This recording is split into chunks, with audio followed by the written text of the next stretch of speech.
How's everybody doing today? All right, so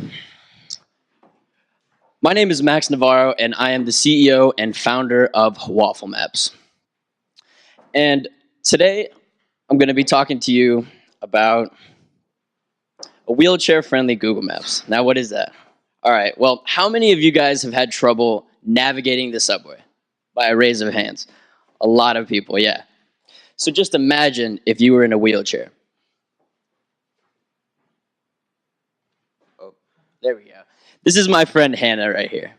And me and her met in Japan at a study abroad program.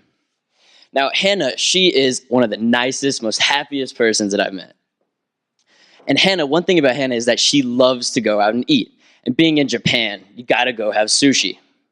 So she found this sushi restaurant that she was extremely excited about. So we decided, hey, let's go. We took a 30-minute train ride, and it was a good commute to the sushi restaurant, right? We get to the sushi restaurant, and we find out that it's not accessible. And this is a common problem. And I was upset. Hannah, being the person she is, she wasn't upset. She's like, oh, this happens to me all the time. But the problem is that it's not okay, and I think that there needs to be a solution out there. And that being said, Hannah is one of many. Over the accelerator, we have sent out surveys, we have conducted interviews, and gotten more involved in the disability community. Two of our interviewers stood out and said, Jung Chul said, in a manual wheelchair, he said that it's really difficult to find accessible information about the subways. And also that buildings don't have accessible information. As far as this building, you just don't know unless you were told beforehand about the accessibility. KJ, in a motorized wheelchair, says she enjoys to travel around the city, but the problem is that sidewalks are uneven and they're almost impossible to find information about the sidewalks. So we are the solution, Wafflemaps. Wafflemaps is a GPS navigation mobile application that we found the most safest and easiest, most accessible routes for those with mobility disabilities. Our users are those with manual wheelchairs, electric wheelchairs, canes, crutches, and even the parents with strollers. And even if you just don't want to take the stairs. So we found competition, even though it was hard to. But our biggest competitor is Route for You, and they're in Austria-Hungary. They're located in a few cities in Europe, but they're not in the United States yet.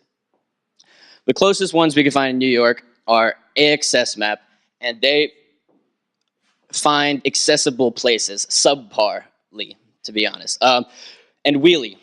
Wheelie gives accessible subways and for people with mobility disabilities. Now, why do we think that we have a competitive advantage? Number one, our unique application. We will be first to market in New York City. We are customizable, and our mission. At Wafflemaps, we are committed to staying true to why we started this in the first place. Our ease of use of the app, our profile, because we want to build a community in our app. So users can create a profile on our mobile application, and also our design. We believe that it's extremely important to have a good design app and ease of use. So, all right, funding. So how we're gonna get funding is through crowdfunding and government grants, and also through sponsorships. So what our future looks like. We recently applied to NYC Big Apps, and we're hoping to be selected as a finalist. Here in the coming week, we'll know. Also, Civic Hall, for those of you that don't know, is a social entrepreneurship co-working space. And we are hoping to have this, use the money given to us to call this home. I think it will really increase our chances of doing a better good for the city and the world. And also, we plan on launching a Kickstarter page at the end of this summer. So how are we going to get this done? We have a team right here, and I would like to introduce you to Madhu Chantati. He is a data architect and has a master's in computer science and is currently at Columbia University studying deep learning and machine learning. Ram Kalluri, you guys can come up, and Ram Kalluri is a solution architect, which he has the vision. He has the vision for the mobile and web platforms, and also specializes in building APIs and security and optimization. And Natalia, she could not make it today, but Natalia is a first-hand wheelchair user, and she has the resources within the disability community to take us to the next level. So us at Wafflemaps now need you guys to help us make the world a better and more equal place. Thank you very much. So questions? So just to be clear, are you a nonprofit? Yes. Okay. And was there anything that changed in your process? Did you start out anyway? Any learning that you got other than the problem is there? Yeah, that's a great question. So of course the problem is very apparent in our cause. But the thing we figured out, and we're still trying to figure out, is that each disability is different. So whether they're in an electric wheelchair, manual wheelchair, canes, or crush, every disability is different. So we want to cater to each individual's need. So besides the major problem, we didn't really pivot from the major problem, but what we're trying to do is make it extremely fitted towards each individual. Why Wafflemaps? Why waffle? I knew I should have addressed that, but Not waffles. So, to be honest, this is a pretty serious subject. I wanted it to be a name that just what's Wafflemaps? And I get that all the time, just what's Wafflemaps? So you look into it, and also waffle looks like a city grid, and it's just something funny and something that doesn't necessarily hold us down to accessibility. So in the long term, we can expound in other areas.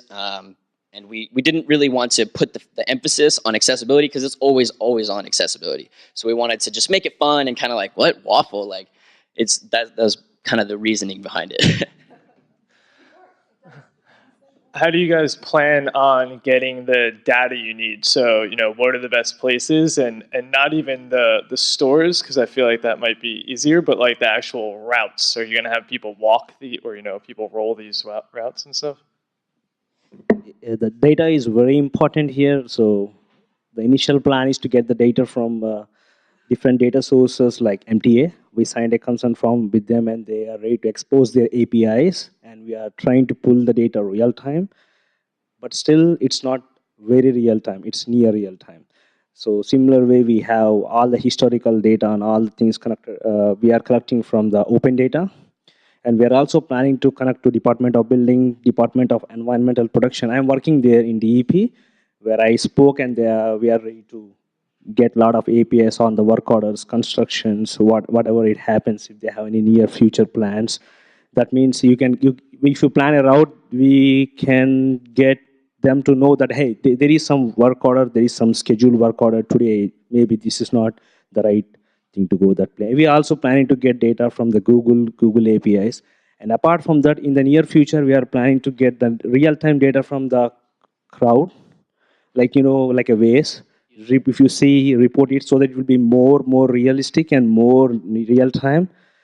People who are willing to contribute to the people who need help, and people who are trying to improve their society around them. And we are planning to get any people who are just like a good guys, you do it and you get points, something like that, and you are like a gold star rating because you contributed a lot to the society.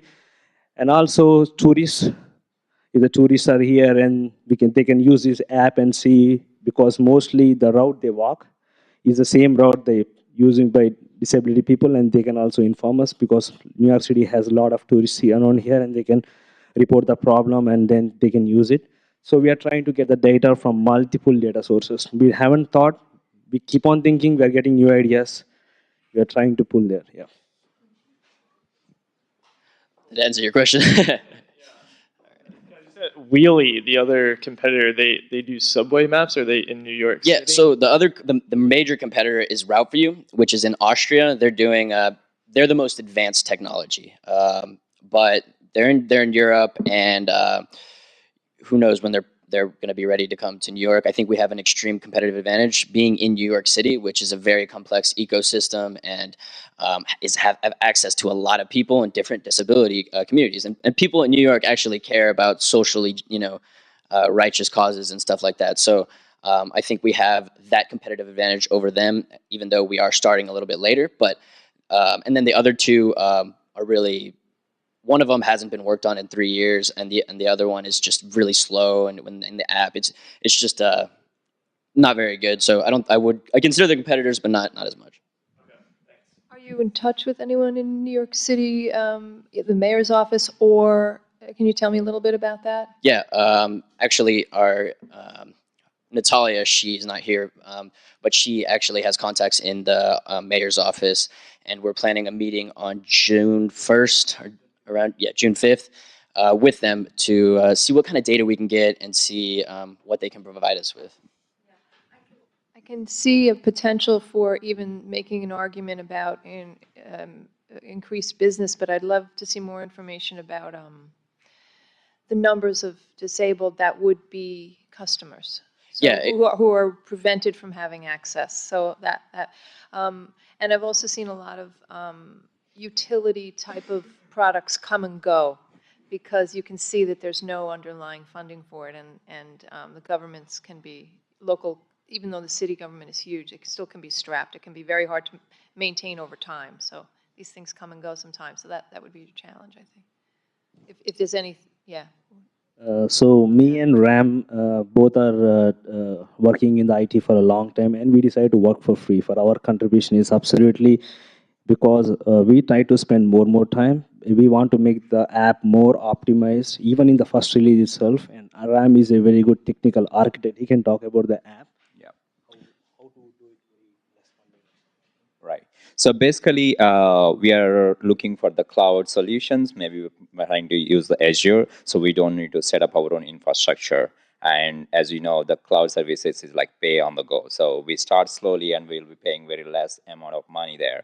And since I am the architect and he's a database architect, so we can do most of the stuff by ourselves. Like, we build services to pull the data from MTA, other services, and we make that data more usable, and we can work on all that stuff. Probably we will be needing some resource on the UI side, to build the basic website and the mobile app. But behind the scenes, like supporting all the APIs and feeding the data, all that stuff we can take care. And as well as on the infrastructure level, since we are looking at Azure, like we start at very low amount, and then as the user community grows up, then we start paying for more resources. So that's why we are minimizing our costs.